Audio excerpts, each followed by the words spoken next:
আসসালামু আলাইকুম। আমার নোয়াখালীর ভাই বোনেরা কোথায়? কে কে নোয়াখালী হাতিয়া ঘুরতে গিয়েছেন? অবশ্যই কিন্তু কমেন্টস করে জানাবেন। আমি কিন্তু ঘুরতে গিয়েছি কোরবানি ঈদের কয়েকদিন আগে। আমার থেকে তো এখানে গিয়ে ভীষণ ভালো লেগেছে, কারণ হাতিয়া আমার যাওয়ার খুব ইচ্ছে ছিল। ভাঙা আর গড়া এটা মিলেই হচ্ছে নদী, তাই না? এক কূল ভাঙে তো আরেক কূল গড়ে। তো যাই হোক, আমরা এখানে গিয়ে অনেক মজা করেছি। তবে আমার থেকে মনে হয়েছে যে ছোটোখাটো একটা কক্সবাজার, কিংবা বলা যায় যে এটা হচ্ছে সি বিচ। আসলেই কিন্তু অনেক সুন্দর একটা জায়গা ছিল। আমার ছেলে কিন্তু ভীষণ মজা করেছে ওইখানে গিয়ে। ওকে তো ধরে রাখা যাচ্ছে না, পানি দেখে ও পাগল হয়ে গেছে আর লাফাচ্ছে পানি ধরার জন্য। তো এ পাশটা কিন্তু ভাঙার, আমরা যখন গিয়েছি তখন ছিল কিন্তু জোয়ার, আর সন্ধে হতে হতে কিন্তু ভাটায় চলে আসছে। তো এই ভাঙার পাশটা দেখে কিন্তু মনটা এত খারাপ হয়ে গিয়েছে। এখানে কিন্তু একটু দূরে গেলেই কিন্তু এখানে অনেক বাড়িঘর ছিল, ভাঙতে ভাঙতে কিন্তু ওনাদের কাছে চলে আসতেছে।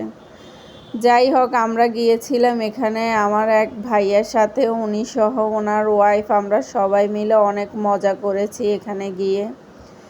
আমরা যেতে যেতে দুপুর হয়ে গেছে, তারপরেও আমরা বিকাল পর্যন্ত ছিলাম এখানে সূর্য অস্তটা দেখে তারপরে আমরা আসছি।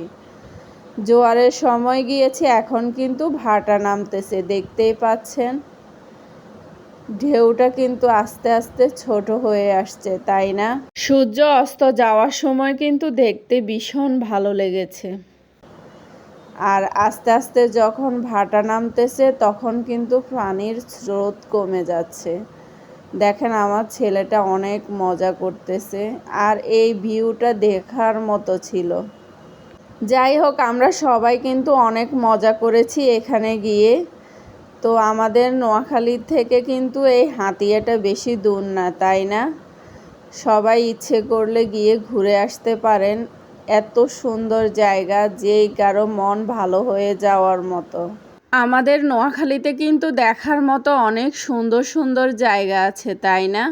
কিন্তু আমরা বের হই না বলে দেখতে পাই না, কিন্তু যখন বের হয়ে দেখি তখন মন ভালো হয়ে যায়, মনে হয় যে কেন আগে আসিনি এখানে আবার। আসলে ঘুরতে যাওয়া সবার জন্য একটু দরকার, কারণ ঘুরতে গেলে আমাদের মন ভালো থাকে। আর বিশেষ করে যারা ঘর থেকে বের হতে পারে না তাদের জন্য তো একটু বেশি ঘোরাফেরা করা উচিত মন ভালো করার জন্য। আর সবাই ভালো থাকবেন, আমার পেজটি ফলো দিয়ে রাখবেন। আর নিত্য নতুন আরও রান্নার ভিডিও দেওয়া আছে, যদি ভালো লেগে থাকে অবশ্যই লাইক কমেন্ট শেয়ার করে দিবেন। সবাই ভালো থাকবেন, আল্লাহ হাফেজ।